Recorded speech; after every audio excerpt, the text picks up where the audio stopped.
Malaysia telah mengambil alih tempat Indonesia. Indonesia mengambil alih tempat Malaysia. Saya beritahu mereka, kenapa kamu ambil alih tempat Malaysia?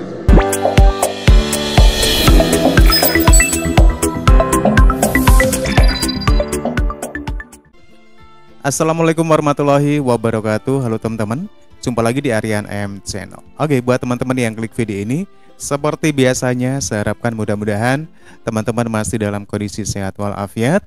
Dan jangan lupa dukung channel ini dengan cara like, juga subscribe. Baik, di kesempatan kali ini saya akan ajak teman-teman untuk melihat sebuah video dengan judul Malaysia sekarang ambil alih posisi Indonesia.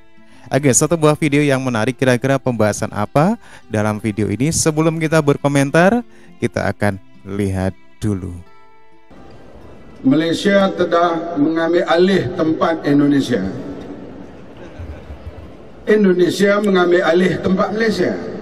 Apa yang diambil kira-kira? Ketika saya bertemu dengan bekas menteri-menteri di Indonesia 2 hari yang lalu, saya beritahu mereka, kenapa kamu ambil alih tempat Malaysia? Kenapa? Dia kata, tempat apa Pak? Dulu kami negara lucu juga ini, yang paling terkenal lawan rasuah. Sekarang negara yang paling terkenal lawan rasuah diambil oleh Indonesia. Kami mengambil alih tempat Indonesia. Dulu Indonesia negara yang paling rasuah, sekarang Malaysia ambil alih. Malaysia pula negara yang paling rasuah sekarang ini. Tahniah kepada Malaysia karena ambil alih tempat Indonesia. Tahniah. Bekas menteri yang saya bercakap itu, lepas pilihan raya dia diberi senarai oleh partinya untuk jadi menteri. Jokowi menghantar nama-nama cadangan parti-parti politik kepada KPK. Bila KPK menapis, 2 bekas menteri itu tak layak jadi menteri kerana dia bertaraf merah, kad merah. Parti itu terpaksa kemuka nama lain. Bila KPK, Badan Pencegah Rasuahnya, lulus, baru Jokowi angkat menjadi menteri. Di Malaysia, kalaulah barisan menteri yang ada ditapis oleh KPK, sekor pun tak layak jadi menteri. Bekas menteri itu bertanya saya, Badan Pencegah Rasuah Malaysia MACC di bawah siapa? Saya kata di bawah Perdana Menteri. Saya bertanya balas, di Indonesia KPK di bawah siapa? Dia kata KPK di Indonesia di bawah Tuhan. Di bawah artinya Tuhan. Badan berdiri ini tidak sendiri takut ya kepada sesiapa.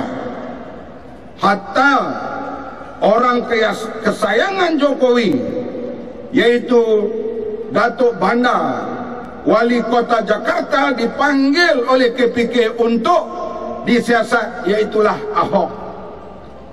Inilah perkembangan negara jiran kita selepas reformasi. Bagaimana mereka membuat perubahan? Mereka lawan rasuah dan Indonesia sekarang meningkat maju. Saya kata kepada bekas menteri itu, bila kamu maju, kami yang susah. Nak dapat pembantu rumah pun payah sekarang. Kerana rakyat Indonesia telah mula ada pekerjaan dan mereka kurang datang ke sini. Kalau datang pun bekerja di rumah, sekurang-kurang kita kena bayar RM800. Saudara yang dihormati sekalian, saya kata barangkali tak lama lagi, 10 tahun lagi kami pula akan menghantar pembantu rumah untuk bekerja di Indonesia. Kita boleh ketawa, Tapi inilah dia Malaysia tanah air. Agak lucu ya. Malaysia terkenal dengan sifat pemerintah yang begitu tegas. Sama ada zaman Tengku Rahman, zaman Tun Hussein On, zaman Tun Razak.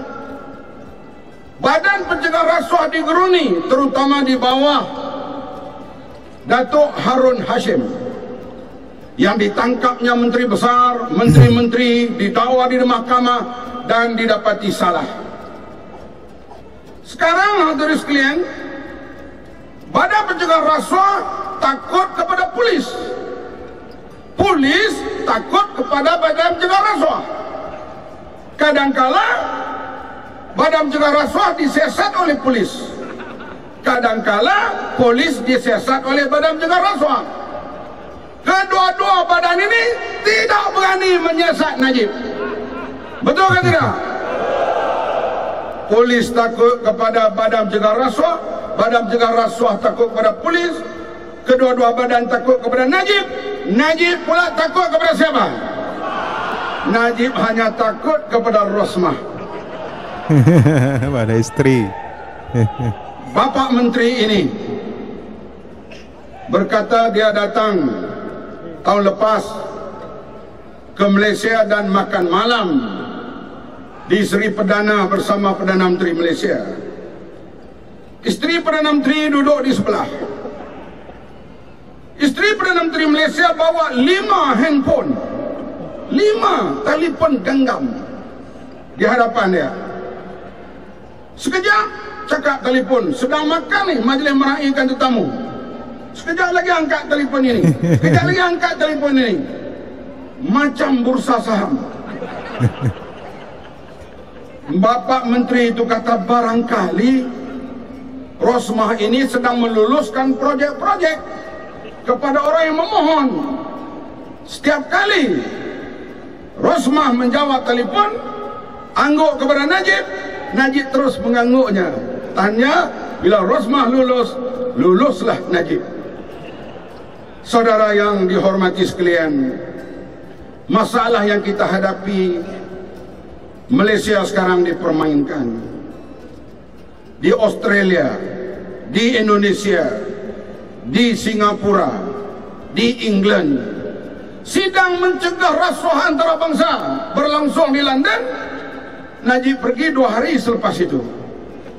Bila kita mempunyai Perdana Menteri yang takut, semua orang pegang dia, pegang bol. Seorang Menteri Pertahanan di Malaysia menyoroti tentang perubahan yang ada di Indonesia, yaitu tingkat korupsi di Indonesia. Di era sekarang ini, beliau melihat bahwasanya perubahan di Indonesia tentang korupsi ini itu sangat berubah drastis. Dari sebelumnya yang Indonesia terkenal dengan rasuah ataupun negara paling korup, dan sekarang giliran Malaysia yang pejabatnya pada korup. Ini menurut penilaian dari Bapak Mat Sabu ini. Oke teman-teman ya, demikian satu buah video pandangan ataupun sorotan dari tokoh politik Malaysia yang menilai bahwasanya tingkat korupsi ataupun rasuah di Indonesia itu sudah menurun. Oke teman-teman ya, demikian. Menurut teman-teman gimana? Silakan teman-teman bisa berkomentar. Dan jangan lupa dukung channel ini dengan cara like juga subscribe. Terima kasih dan wassalamualaikum warahmatullahi wabarakatuh.